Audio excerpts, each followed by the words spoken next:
I'm such a great father for buying our daughter a house. You can leave if you disagree. After all, once you've given me the money, I don't need you anymore.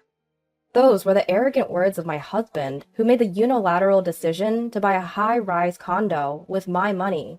But it turns out he had a shocking plan in mind. As soon as I heard it, I retaliated without a second thought. I went to my room and brought out our divorce papers. All right, here, divorce papers. The look on my husband's face was priceless when he saw the divorce papers. I suppose he never imagined I'd have them ready to go. But the real counterattack was just beginning. I couldn't help but smirk. My name is Lily Johnson. I'm a 50-year-old office worker who has loved the Japanese language since my student days. I can carry on a casual conversation in Japanese without any issues. When I was 23, I married for the first time. Unfortunately, my husband left this world just 6 months after our wedding. The cause was a traffic accident. He was hit by a drunk driver. Back then, I couldn't accept the harsh reality and lived my days with a gloomy face. I received $500,000 in life insurance money after my husband's death, but no amount of money could bring him back. During the darkest times of my life, I was comforted by a man named Ethan Johnson. He was a coworker at my company who would listen to my story for hours on end. Over time, I found myself falling for him, and we married when I was 25. I never forgot about my first husband.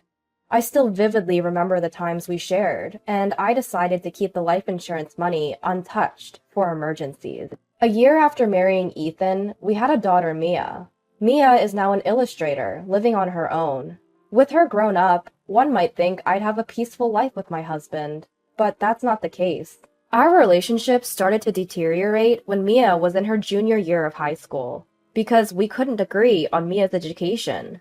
From the time Mia was born, Ethan had mapped out her future on his own. He repeatedly expressed his wish for Mia to attend a prestigious university, believing it would open up more opportunities for her future. He even enrolled her in tutoring services since elementary school. Ethan never pushed Mia too hard to study, so I didn't oppose. But Mia loved drawing more than studying, and even as an amateur, I could tell she was incredibly talented. I had a hunch she might make it her career someday. That hunch turned out to be right when Mia announced during her junior year of high school, "I want to be an illustrator in the future, so I want to go to an art school for university." I wanted Mia to pursue what she loved, so I agreed. But Ethan was vehemently opposed. "Go to a prestigious university like Harvard. After graduation, work for a big corporation. It's more secure, and you'll be happier," he yelled, completely dismissing Mia's dream. Even when Mia suggested, I could start by working for a company, Ethan wouldn't hear it. "An illustrator? You're just playing around, drawing pictures. I didn't invest all this money in you for you to have such a frivolous career." He was so harsh that I found myself stepping in. "There's no need to speak like that. It's Mia's life. Let her try," I said. But that only made Ethan angrier. "Mia is my daughter. It's a child's job to fulfill their parents' dreams. And if she lives as I say, she's guaranteed to be happy," he spouted. Such nonsense. There's no guarantee that attending a renowned university or landing a job at a big corporation equals a happy life. It was shocking to realize Ethan held such a distorted belief. I had hoped he would eventually come to understand and support Mia's decision, but that was wishful thinking. Despite our attempts to persuade him, our efforts were in vain. A deep rift formed between us. While I took on all the financial responsibility for Mia's education and living expenses, he seemed dissatisfied. I remember his constant complaining and snide remarks. Despite all this, Mia was admitted to her first choice art university and worked hard at her art studies. She landed a job as an illustrator at a certain company and started living on her own. Though there are tough times, like working through the night and on holidays, she's doing well. However, my husband still refuses to accept Mia's job. He constantly complains, saying, "We wasted money on tutoring services. It's embarrassing to have such a failure as a daughter." I thought his views would change once he saw Mia standing on her own, but there's not even a trace of that. He's also been harsh towards me, for siding with Mia. He yells about the food tasting bad or the cleaning not being done, almost every day, despite not being able to do any housework himself and leaving it all to me. At this point, I realized that this was his true nature. He seems to be the type of person who can't stand when things don't go his way. He was kind when Mia was obedient, but changed dramatically when she expressed her desire to become an illustrator. It's probably due to his personality. Being at home was painful for me, and the company became my place of comfort. We work at the same company, but in different departments, so we can avoid each other. Around this time, I received a certain offer. Hearing it, I made a big decision. One day, my husband suddenly said something unexpected. I've decided to buy Mia a brand new high-rise condominium. Mia is still my precious daughter after all. I want her to live somewhere nice. I've already started the paperwork with a real estate agent. Despite his contempt for Mia, this sudden turn of events aroused suspicion. Moreover, I wondered if he had the money to buy a new high-rise condominium. Seeing my reaction, he smirked. Don't worry, you're the one paying for the high-rise condominium.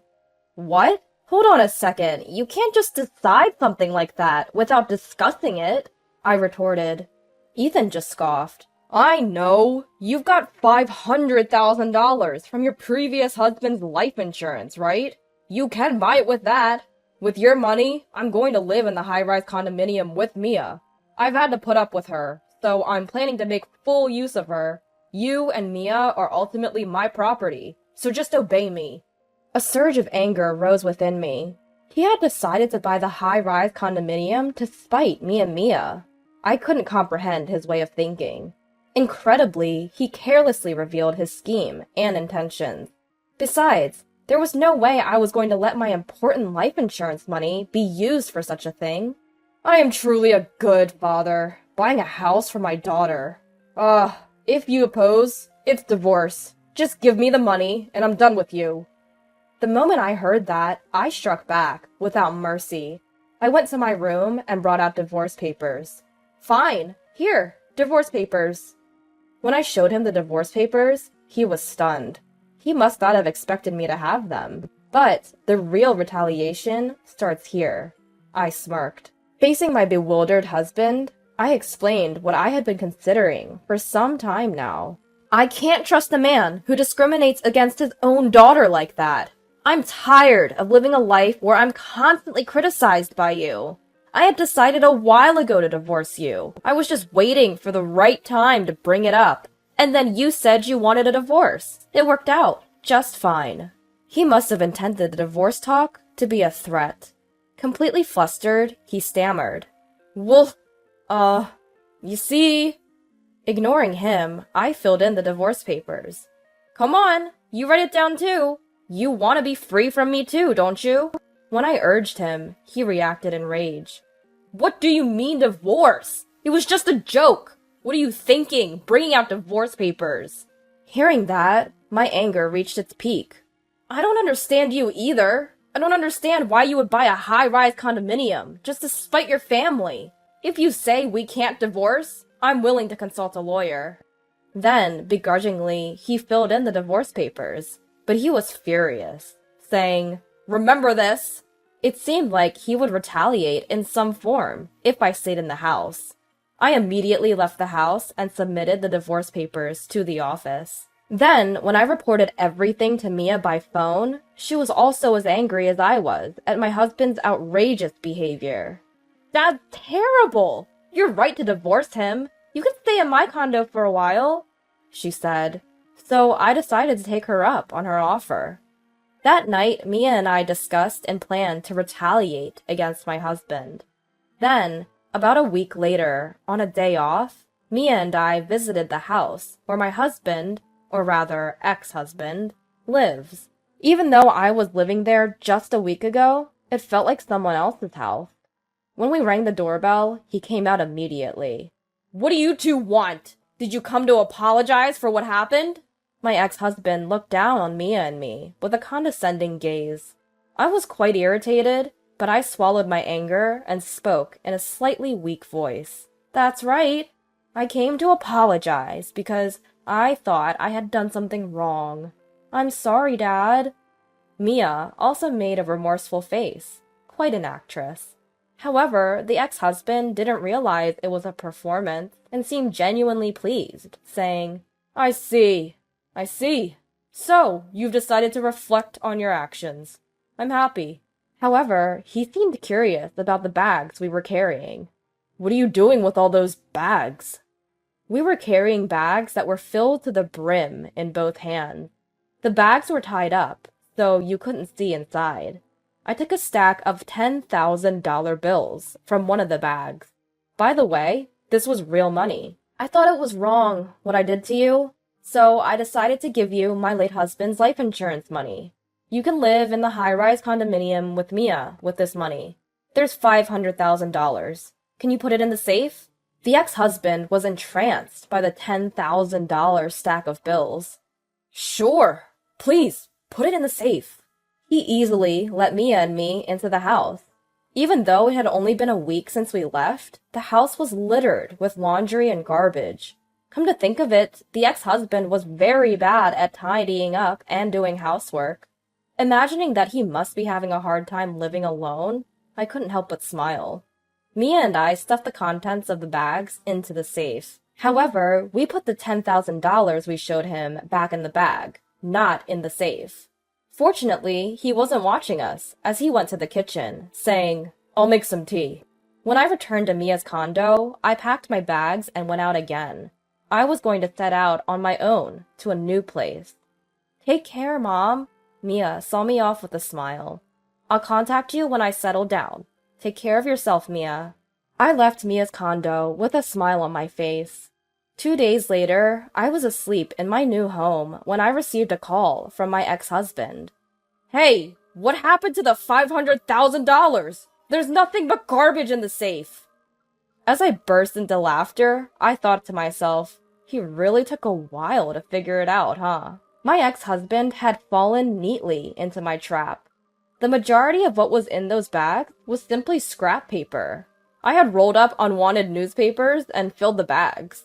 I told them that each bag contained $500,000, but that was a lie. To gain his trust, I did prepare $10,000 in real cash from the bank. That money was immediately returned to my account, so I had nothing in hand. If he had asked to see the contents of the bags, I was ready to show him, scoffing at the absurdity of the situation. But he was fooled by just the sight of the $10,000 and didn't suspect a thing until now. You've treated Mia and me horribly. I think it's fair to return the favor. If you want to hold a grudge, hold it against your past self, not me. When I said that, he responded desperately. I understand. I was wrong. Can we live together again? I can't afford the high-rise condo, and I can't manage the housework. My place has turned into a trash heap.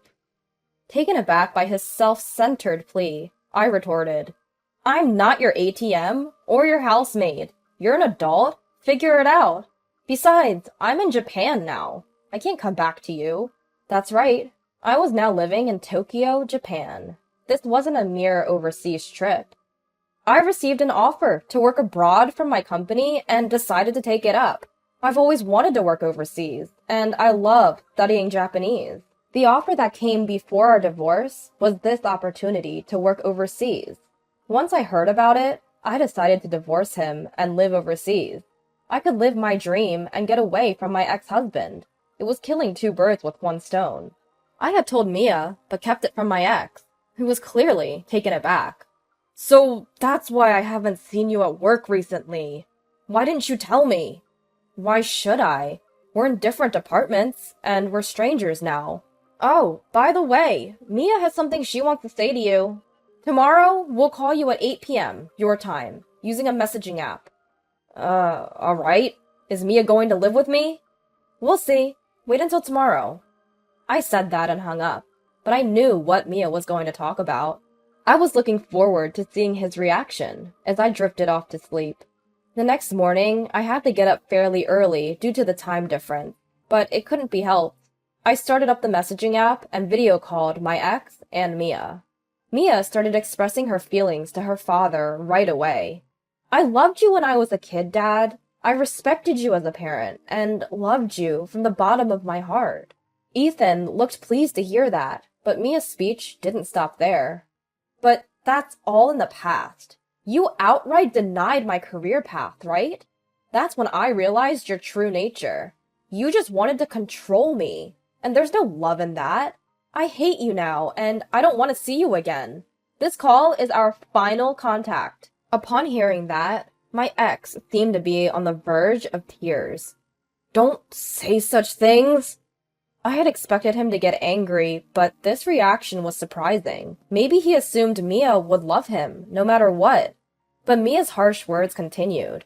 This is how I really feel. Dad, you need to reflect on how you hurt Mom all this time. Also, I moved out, so there's no point in going to the apartment where I used to live. Don't use detectives or anything to forcefully find out my new address.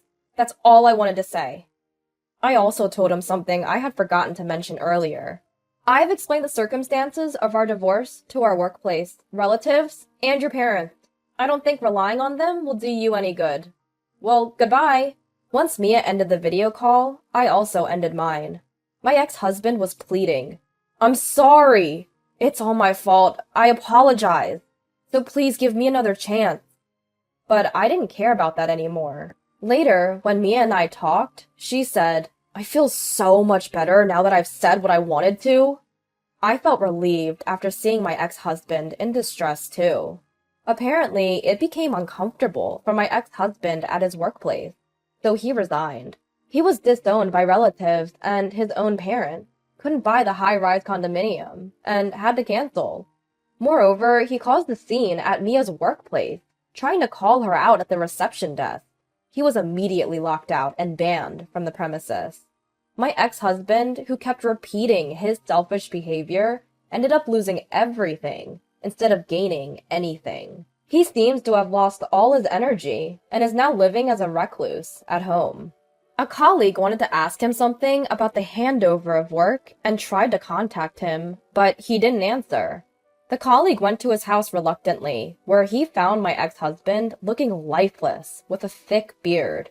He looked like a ghost, and a bad smell was coming from the room, according to the colleague. His house is probably in a state of garbage dump. Looking at my ex-husband living such an unfortunate life, I couldn't help but think he got what he deserved. On the other hand, I am enjoying my job overseas. I do hit cultural barriers being surrounded by foreigners, but I overcome them by carefully communicating. I can use my proficiency in Japanese, and I'm really glad I transferred overseas. Mia is working hard as an illustrator, and it seems like she's been giving some big projects recently. I have a lot of meaningful work, and it's fun, she said over the phone.